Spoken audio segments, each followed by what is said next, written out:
हमेशा की तरह कांग्रेस अपना चूतियापा करने में एकदम सफल रही। इनको हमेशा यही करना आता है और ये इनके पास पता नहीं यार प्रवक्ता ही नहीं है क्या सुप्रिया के अलावा। इसको भोंकने के अलावा कुछ आता ही नहीं है, बस चिल्ला दो चिल्ला दो। ये एंकर को बेवकूफ कहती है, बेवकूफ जैसे ये सारे सवालों के सही जवाब देती हो। जय श्री राम दोस्तों, कैसे हैं आप? मेरा नाम है तरुण और स्वागत है आपका एक बार फिर से तरुण रिएक्स चैनल पे। तो भाई आज की जो डिबेट है अभी कुछ दिन पहले ही हुई थी न्यूज 18 इंडिया पे, सुधांशु त्रिवेदी जी के बीच में और कांग्रेस की सुप्रिया के बीच में। तो हमेशा की तरह कांग्रेस वालों के पास सिर्फ एक ही मुद्दा है कि अदानी पे जांच बिठाओ भाई।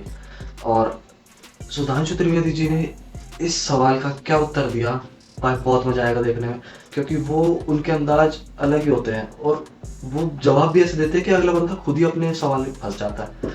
तो ये सबसे बढ़िया चीज़ है। अंत तक वीडियो को जरूर देखना। अगर भाई वीडियो पसंद आए तो लाइक करना, चैनल सब्सक्राइब करना अगर पहली बार आया तो सीधा चलते हैं भाई मेन वीडियो पे। आपको समझ में आ रहा है कि ये राहुल गांधी से क्यों डरते हैं? क्योंकि राहुल गांधी इनकी आंख में आंख डालकर पूछते हैं आपका अडानी से रिश्ता क्या है। राहुल 1 सेकेंड, राहुल गांधी इनकी आंख में आंख डालकर पूछते हैं रोजगार कब बनेगा। राहुल गांधी इनकी आंख में आंख डालकर पूछते हैं महंगाई कब कम होगी, आर्थिक असमानता कम होगी। राहुल गांधी इनकी आंख में आंख डाल के पूछते हैं प्रधानमंत्री जी चीन का नाम क्यों नहीं लेते आप कह रहे हैं कि बीजेपी राहुल गांधी से डर रही है। आपको क्या लगता है? आप ये कह रही है ना, मैं सवाल डंके की चोट पर ये कह रही सुधांशु हूं। जी, कांग्रेस को लगता है कि बीजेपी राहुल गांधी से डर रही है। आम आदमी पार्टी कह रही है कि कांग्रेस अब इस देश की काबिल ही नहीं बची है, तो इसकी अब बात क्यों करें। आपको क्या लगता है, क्योंकि 24 में आप जा रहे हैं और सवाल ये खड़े हो रहे हैं कि लोकतंत्र अब बचा नहीं है। देखिए, आज मजे की बात यह है कि पैनल बड़ा बढ़िया है। एक पार्टी है जो भारत की सबसे नई पार्टी है, नई नवेली है, अजब अलबेली है। एक पार्टी है भारत की सबसे पुरानी पार्टी है। कोई चीज ज्यादा पुरानी हो जाती है तो घर में कहते हैं ना पुरानी धुरानी हो गई, किनारे रख दिया जाता है। उससे भी ज्यादा हो जाए तो फिर फटे पुराने हो जाते हैं तो बाहर कर दिया जाता है। ये उस स्थिति की तरफ बढ़ रहा है। मजे की बात देखिए, उन्होंने क्या कहा, हमने जितनी तेजी से प्रगति की है उतनी तेजी से किसी ने नहीं की। सही बात है।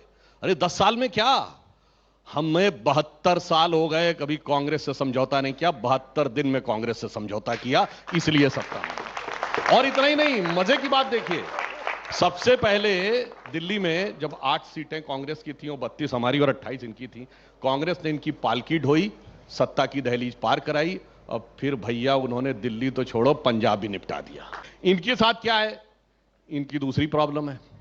इनके साथ तो वो स्थिति, इनके मॉडल के लिए क्या कहें, वो मुझे 80 के दशक का, 90 के दशक का अपना बचपन का गाना याद आता है। मुझे तो ये लड़का दीवाना लगता है, गाड़ी का कोई मॉडल पुराना लगता है। ये उस मॉडल को चलाने में ही लगे हुए हैं। एक पुरानी कहावत याद आती है कि हमने देसी की खाया था, हमारी कलाई सूंघ लीजिए। कांग्रेस का शासन हुआ करता था एक समय पर। कांग्रेस राष्ट्रीय राजनीति की धुरी होती थी, वो धुरी अब भारतीय जनता पार्टी बन गई है। उत्तर प्रदेश से आप साफ हो गए, दिल्ली से आप साफ हो गए। अगर हम नॉर्थ ईस्ट से देखें तो वहां पर भी आपको हार का सामना करना पड़ा। क्या आपको लगता है कि कांग्रेस पार्टी एक भरोसा विपक्षी दलों के बीच में भी नहीं जमा पा रही है कि हमारी स्थिति है भारतीय जनता पार्टी से लड़ने की, जबकि नंबर 2 पे एमपीज भी कांग्रेस पार्टी के हैं देश भर में। दो लोगों का राष्ट्र के नाम संदेश लोगों ने भी सुना, आपने भी सुना, मैंने भी सुना। मैं आशा करती हूं मुझे भी उतना ही वक्त दिया जाएगा। मैं पहले 2-4 चीजें ऑन द टेबल रख दे, क्योंकि मुद्दों पर बात करनी चाहिए, इधर उधर की बात मत करिए। सेशन चल रहा है, राज्यसभा और लोकसभा क्यों नहीं चल पा रही आपको पता है? विपक्ष खड़ा होकर विरोध नहीं कर रहा है, विपक्ष वेल में नहीं जा रहा है, विपक्ष हाय तौबा करके नारे नहीं लगा रहा है।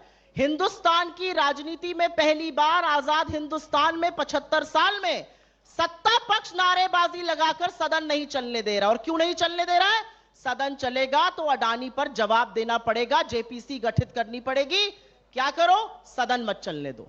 ठीक है, राहुल गांधी जी ने कहा आप लोगों को बड़ी आपत्ति थी मेरे बयान पर, मुझे लोकसभा में बोलने का मौका दिया जाए। आपको राहुल गांधी जी के लोकसभा में बोलने में दिक्कत क्या है? आप राहुल गांधी जी को भी मत बुलवाइए। एक व्यक्ति है, वो आपका परम मित्र है, तमामों साक्ष्य है कि वो आपसे बहुत क्लोज है, उसके खिलाफ तमाम ऐसे आक्षेप हैं जिस पर ED, CBI, income tax, MCA, SFIO, RBI, SEBI, IRDA, तमाम वो एजेंसी टूट पड़ सकती हैं। एक एजेंसी चू नहीं कर रही है क्योंकि संयम है कोतवाल, तो डर काहे का?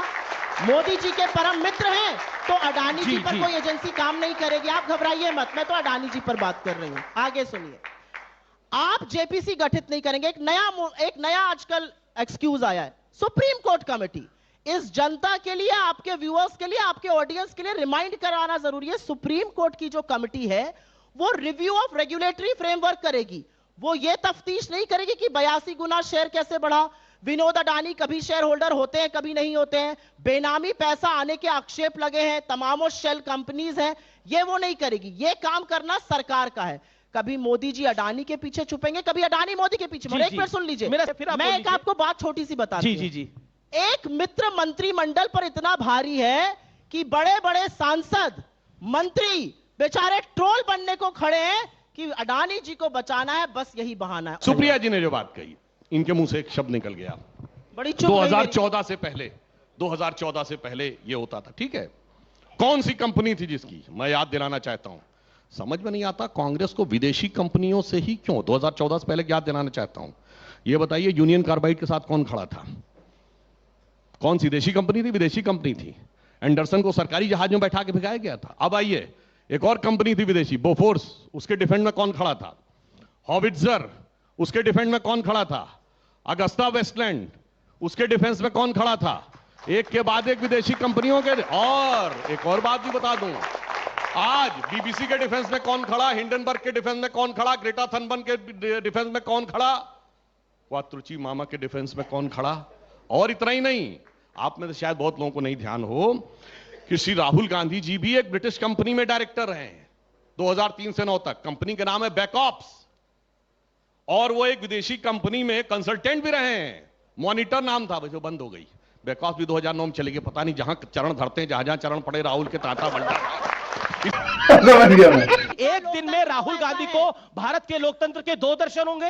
राहुल गांधी को एक ही दिन में भारत के लोकतंत्र के 2 दर्शन हो रहे हैं। उन्हें 2 लोकतंत्र दिख रहे हैं भारत के अंदर एक ही दिन में। बेवकूफी की बात कर रहे हैं। मैं सवाल पूछ रहा हूं आपसे, बेवकूफी की बात नहीं है। पब्लिक गुड एक ये सवाल पूछ रहा हूं आपसे। आप मूर्खता का सवाल पूछ रहे हो और मैं आपके मुंह पर कह रही हूं। ये आपको लग रहा होगा मूर्खता का सवाल है।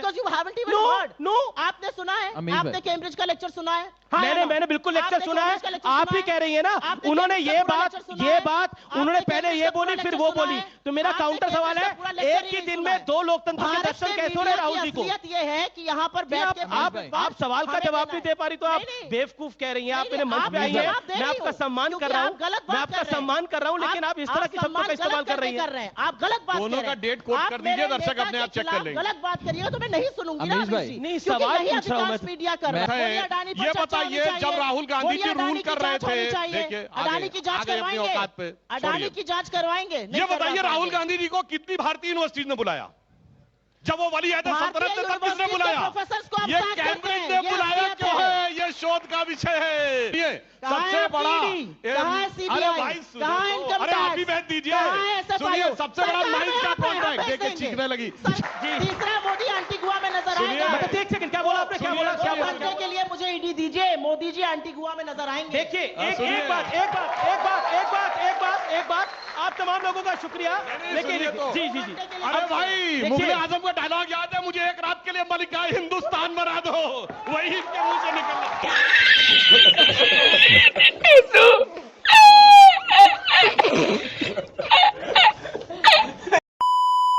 हमेशा की तरह कांग्रेस अपना चूतियापा करने में एकदम सफल रही। इनको हमेशा यही करना आता है, और ये इनके पास पता नहीं यार प्रवक्ता ही नहीं है क्या सुप्रिया के अलावा? इसको भोंकने के अलावा कुछ आता ही नहीं है, बस चिल्ला दो। ये एंकर को बेवकूफ़ कहती है, बेवकूफ़। जैसे ये सारे सवालों के सही जवाब देती हो। तो भाई बहुत मजा आया डिबेट में।